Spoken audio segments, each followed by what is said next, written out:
1. So a little background info before I go into things.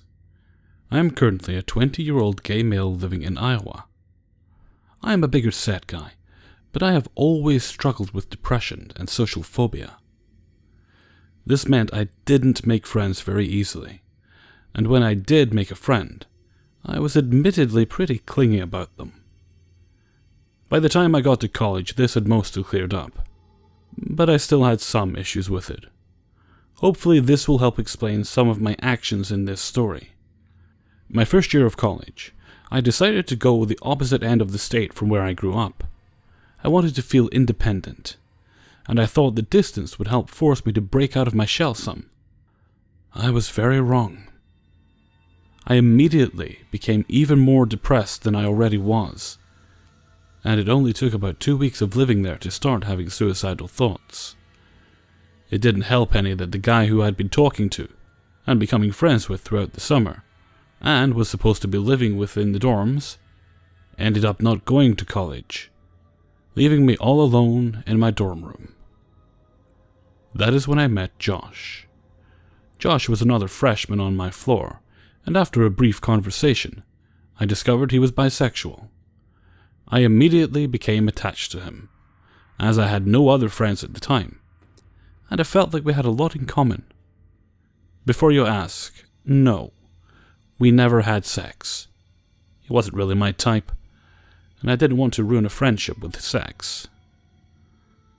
Anyways, we became friends rather quickly, and about a month into college, Josh asked me if I wanted to move into a different dorm room and building with him, as neither of us could afford to have a single room. And he said he knew people in this other building that we could hang out with and not feel so secluded. Being a little naive, I agreed, and within a week, we had packed up and moved all our stuff into a different building. I didn't start having issues with Josh right away, but after a week or two, I started noticing some things that made me uncomfortable. I noticed numerous times that my movies and DVDs had been moved around and sometimes even left out in the room without their cases. I'm really protective of my DVD collection, and I wasn't alright with him using them without asking. I tried to bring this up with him, and he said he would stop, but he never did. I also noticed that I was being sexiled, as it's called many times.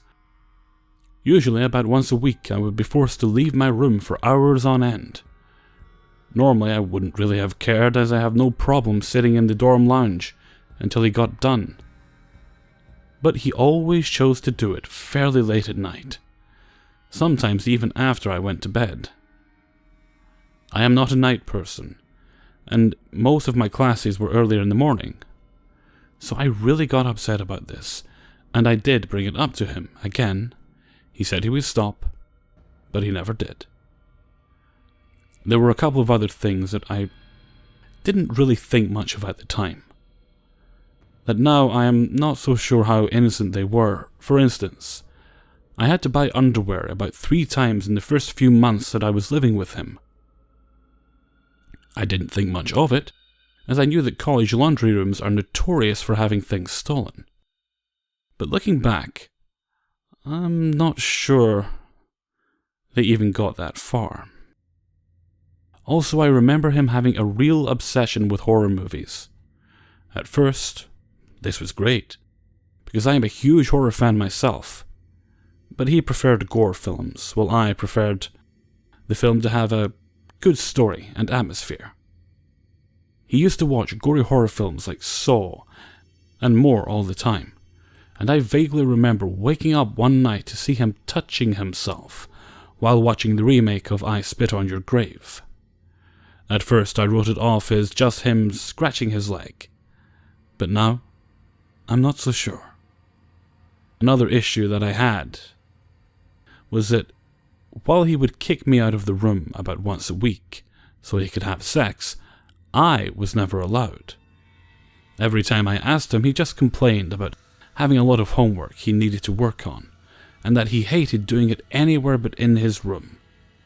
I tried to ignore it, but he also wouldn't even let me have some alone time to pleasure myself. Whenever I would get started, he would always seem to walk in the room and told me to keep going, and he would just ignore me and listen to music. But I don't think he ever did. Like I said, these were little things, but they started to get to me. So before Thanksgiving break, I decided to look for a new roommate. I ended up finding one, and had signed all the papers needed for me to switch rooms. But I had to wait until the end of the semester. This wasn't an issue with me, and I told Josh about this, and he seemed to take things just fine. Thanksgiving came and went. It was only about 4 days, but it was a much-needed escape from college, and it was nice to see my family again. When I got back, though, I found that my roommate hadn't left campus for break like he said he was going to. I also found that he had taken all my stuff, even the things in the closet and drawers, and had thrown them into a giant pile in the middle of the dorm room. He had even gone so far as to buy new clothes to put in my old closet, so that I didn't have room for my own. I complained to him, and reminded him that I wasn't moving out for another 3 weeks, but he simply said that he didn't care, that if I was going to leave, that he might as well help me a little bit. This wasn't the last straw, however, and I still stayed there for another week, that is, until he pushed me past my limits.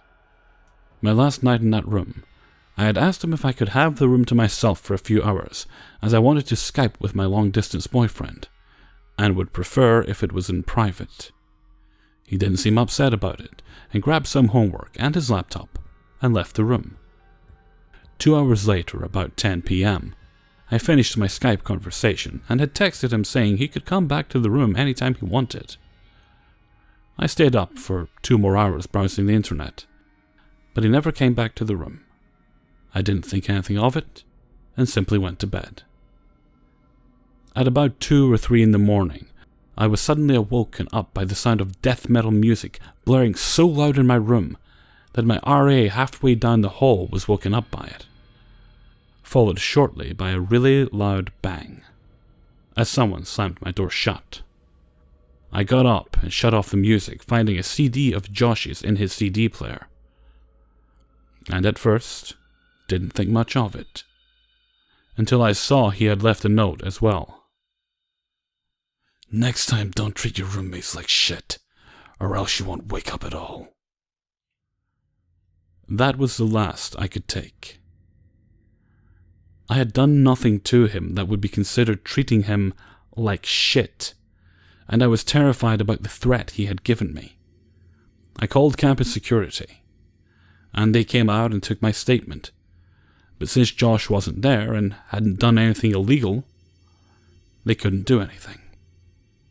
The officer just advised that I stay in a friend's room for the night, and that I move out of the room as soon as possible. I told my RA and the head of the dorm building the situation, and they gave me permission to start moving the next day. I didn't have any other issues with Josh after I left, but my story doesn't end here. About halfway through my next semester, I walked into the main lobby of the dorm building and saw Josh, with all of his stuff next to him, and he was talking to a couple of police officers. Not campus security guards, actual police officers. One of which never took his hand off his gun the entire time he was around Josh. At first I laughed, and figured he had gotten into some sort of trouble that I thought he deserved. That is, until I got brought into the dorm office the next day to talk to a couple of officers.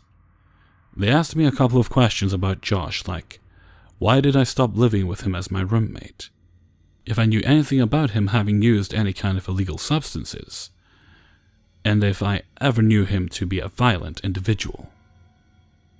I told them everything I have told all of you, and that when we were living together he did smoke marijuana now and then, but I didn't really care, as I have no issue with people who smoke pot. I don't do it myself, mind you, but I also don't believe it should be an illegal substance. Anyways, I asked them why I was being questioned, and what they said made my heart drop into my stomach. Apparently Josh was into using a lot more than just weed. He, apparently, has started using cocaine, meth, and even some heroin at some point in his short college life. About a week ago, Josh had apparently used heroin and ended up severely attacking another student in one of his classes. He smashed his face with a heavy textbook, and apparently he also stabbed him with a pencil before running out of the class. When he got back to the dorm, he completely trashed the place. He ended up breaking his TV, his gaming systems, DVDs, CDs, even the college chairs, desks, and the windows, all of which belonged to the dorm building and not to him. He also took some more drugs and ended up overdosing, meaning he had to go to the hospital for an entire week until he was better. When he got out, he was banned from the campus, and the police were there to make sure he had gotten off of the premises before midnight, or else they were going to arrest him. Luckily, he didn't have a roommate when all of this happened, so no one else but the student from his class ended up getting hurt. Still, part of me wonders, what could have happened if I had still been his roommate and had been home during this incident? Would he have attacked me as well? Am I lucky to even be alive right now? I never saw or heard from Josh ever again, and I am beyond glad about this. I have since moved back to my hometown, and I'm going to school here, and I have yet to have any other major problems like this when it comes to college. But I still wonder, what could have happened if I hadn't gotten out of there when I had? So Josh, the roommate who made my first semester of college a living hell. Let's never meet again. 2. All I wanted was to use my coupon for free underwear from Victoria's Secret. This story starts out with a girl's day afternoon, 24 female, with my good friend Scarlett, back in December 2015. We both received coupons in the mail and it was finally time to use them. So we decided to get lunch and then head to the mall. Upon entering Victoria's Secret, I noticed a tall, heavy-set man pacing slowly in front of the doors. I figured he was probably just another guy, too embarrassed to shop with his girlfriend, sister, friend, mother, inside a store decorated with lace bras and half-naked models in underwear. After we each picked out a pair, we decided to just walk around the mall and go to one of the different shops. Mostly window shopping. Scarlett wanted to find a pair of earrings that were Christmas festive, so we headed to Claire's. For anyone who hasn't seen a Claire's in the mall, they are usually tiny, and the entire store can be viewed from the outside, given how large the windows are. We were looking at one of the first rotating racks when I noticed a man standing slightly behind me. A quick glance over my shoulder revealed that it was the same gentleman who was pacing back and forth in front of Victoria's Secret. He was not looking directly at me, so again, giving him the benefit of the doubt, figured that he likely followed his person to Claire's. However, I don't like tight spaces, so I casually move about a foot away from him. He shuffled closer. I scoot away again. He inched closer. Okay, weird. I look up. He towers over me, a good 6'2", if not taller, wearing a hoodie that hangs loosely, covering most of his thighs and baggy jeans. I give a sort of nod and smile. Big mistake. We lock eyes. In my head, I can hear my friend saying, "Being nice causes accidents," and silently curse her. I move again and bend down to look at the other jewelry. He shuffles towards me again, this time nearly on top of me. He then puts his hands under his hoodie and starts making only what I can describe as a fapping noise with his hand. I'm not sure what he was doing. Maybe he had an itch, but the motion clearly did not look like he was scratching his stomach. The whole time he was doing this, he stared at the rack with a weird grin and would occasionally look at me. I freeze, slowly put the jewelry back on the shelf, and straightened. Glancing at Scarlett, we make eye contact and nod to each other in mutual agreement, deciding to move across the store. He follows. At this point, I get close to Scarlett. Hey, is he freaking you out a bit? Yeah, okay. Let's move to the back of the store, closer to the cameras and employees. We move to the back and pretend to inspect the hairbands, pointing to which ones we like. The man proceeds to try to follow us back there, but the sales associate, thank God, steps in front of him. Sir, do you know them? No answer. Are they your friends? The man shakes his head. Sir, I think you should leave the store. He immediately turns around and walks out. We thought it was over. Nope. We stay in the back for a bit, nearly forgetting about the strange man. I looked towards the front of the store and stopped in my tracks. The man was standing, staring me down with his nose nearly touching the window. I cannot forget the look he had on his face. It was as if he were watching his prey. I honestly have not seen that kind of menace in someone's eyes before. It still gives me chills. I turn and face Scarlett. Fuck, Scarlett, he's here. He's still here. She looks behind me and her face goes pale. Let's move, she says. Still staying along the back wall. We walk to the right-hand side of the store. He mimics our movements, never taking his eyes off of me. He's stalking you, Scarlett says. Thanks. Needed that. We look for the sales associate again, and she sees what he is doing. She looks over to me and tells us, Don't leave the store, I'm calling security. I am relieved and panicked at the same time. I texted my roommate to let him know our location, what was happening, and to make sure he could get to us in case anything escalated. Another 5 minutes went by and the man walked off, looking back every now and then until he disappeared into the crowd. Then the security officer showed up. He looked frail. He appeared to be an elderly man in his 70s. He asked us what was wrong, and we told him. The sales associate was with it, and she confirmed everything, down to what colored clothes he was wearing and the sneakers he had on. The security officer shrugged. Well, he's gone now. There's nothing I can really do. Let me know if he comes by again. I was shocked, a little hurt and frustrated. The employee who had helped us kept lookout for us as we scurried across the mall to the exit. We sped walk to my vehicle, got in, and locked the doors. Thank you, employee at Claire's, for being awesome and sticking with us and trying to make us feel safe. You went above and beyond your job.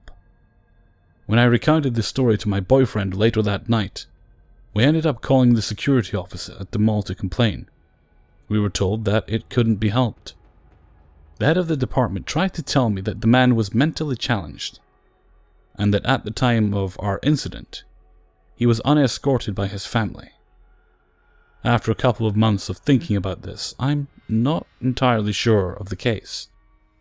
Despite any disability he had, he was aware of what he was doing. When you consider the sales associate asking him questions. This was in the middle of the afternoon, in a crowded area, in a well-lit place with a friend. I was not alone. Do not be lulled into a false sense of security as I was. Stay safe, my friends. So, strange man at the mall, let's not meet again.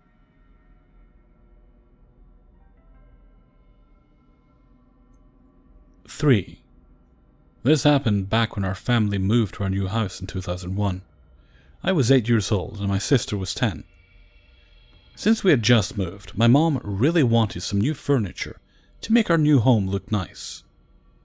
We weren't well off in the first place, but it was our first real home, meaning it wasn't a cruddy mobile home for once. We drove to a little value furniture shop that had a bunch of things to choose from. Of course, my sister and I, being typical siblings, were joking around with each other. She called me an ugly freak, and I told her that her face was fat. Just normal things. Unfortunately, my mom couldn't find anything that she liked, so we left empty-handed. When we got into the car, she wanted to go to the grocery store and pick up a few things, so the trip wasn't a total waste. We drove along. My sister and I noticed a brown car following us, turning every corner, making every light, etc. We pointed it out to my mom and she just blew it off. Don't worry about it, guys. So we dropped it too. We were young and we completely forgot about it when we went to the general store and grabbed our snacks. Again, we got in the car and left for home. And again, the brown car started following us. Mom was getting a bit worried since we had lived in another town 20 miles away, since she told us it had to be someone we knew. We had relatives living in the town, just not anyone we were really close to. Like they did before, they copied our route. The closer we were to home, the more paranoid my mother became and, in turn, fueled our fear. She told us to copy the license plate, but tried to assure us that it was probably our cousin Jessica or something. When we parked in our driveway, the car parked behind us, the engine still running. My mom ordered us to stay in the car while she went to talk with our cousin. My sister and I watched from the rear window as my mom went to speak with her. After a few minutes, we heard the woman from the car yelling, gesturing to us inside the car, and then went back to my mother. She peeled out of the driveway, almost running over my mother's feet. A few seconds later, my mom was crying hysterically and ordered us to get into the house. She pushed us into our room and spoke to her dad, even though we could hear everything. Apparently, the woman had thought we were insulting her while we were in the furniture store and threatened us. She had said that she would throw nails in our driveway and poison our dogs outside. She insisted that my mother beat us for talking to a complete stranger in such a way. And if she had the chance, she'd break our little fucking necks if she heard us talking about her again. My dad wasn't very happy that my mom brought her all the way to the house, but stated it probably wasn't a big deal. The next day, my sister and I were walking to our bus stop when we saw the brown car parked across the street from our house. Sis immediately ran back inside to tell her dad, and he walked us to the bus stop and waited until we were safely on the bus.